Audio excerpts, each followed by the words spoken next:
Today, Joe Trento directs the National Security News Service in Washington. Soganelian lives in Miami after spending 2 years in jail for selling arms to Iraq. And Saddam Hussein remains in power in Baghdad. You know, having a gun is beautiful, effective gun, but you have to keep that gun alive so that, you know, it serves you. This is .50. Bullet shell. This is .50 belted ammunition. Ammunition, yes. Which tank are we going to go look at now? We go see the other M113s and the cannons. Lebanese-born Sarkis Soganelian feels aggrieved. He claims that he has worked for the CIA, and he thought that he had the full support of the U.S. government when he helped buy arms for Saddam Hussein. And Soganelian had done a lot of favors for the various freedom fighters the Reagan administration was supporting around the world. He had supplied all kinds of things to Commander Zero, the leader of the Contras, the first leader of the Contras. Boots, this sort of thing. He'd done these things because he felt it was in his interest financially, because later on, if indeed the Contras succeeded in their victory, they turned to him for arms supply. He's a businessman. Some people call us arm dealer. Some people call us arms smuggler. Some people call whatever they want to call. But remember one thing, that those weapons are not sold by people like us. The State Department himself, the Army, Pentagon himself, your own government himself, he's an arms dealer. The Reagan and Bush administrations tilted sharply in support of Iraq. How the dictator in Baghdad treated his own people was the last thing on their minds. The overthrow in 1979 of the Shah of Iran, the so-called pillar of U.S. policy in the Persian Gulf region, shook the American foreign policy establishment. U.S. officials came to fear the spread of Islamic fundamentalism, a Soviet takeover of Iran, the loss of the Persian Gulf oil supply. Iraq invaded Iran during the U.S. election year of 1980. Saddam Hussein took the place of the late Shah of Iran as the gendarme of the Persian Gulf in a series of simple-minded and mistaken U.S. policies that, unfortunately, created another Frankenstein monster. Zbigniew Brzezinski, President Carter's national security advisor, made a secret trip to Jordan in 1980 to restore relations with Iraq.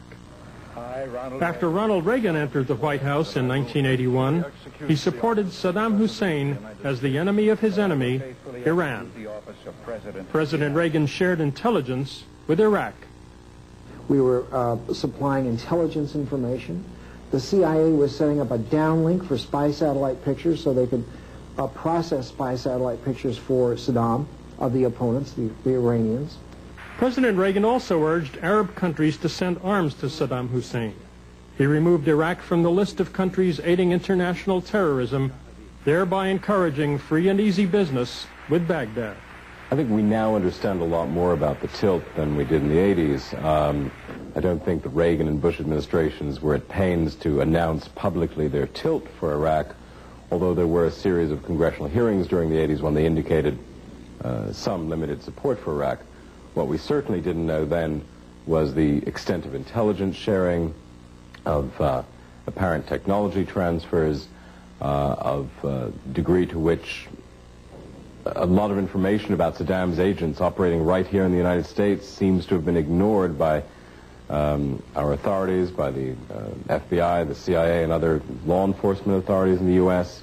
Between 1982 and 1989, during the Reagan and Bush administrations, the Agriculture Department underwrote $25 billion worth of food sales abroad. Fully $5 billion worth, 20% of the full amount, went to Iraq.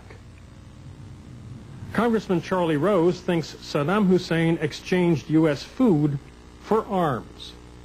Iraq would tell a vendor of some commodity that was selling to them that they wanted extra sales services, that they wanted some flatbed trucks with specially designed mountings on them. But frequently, the goods that were shipped themselves, when they were shipped, would contain other things,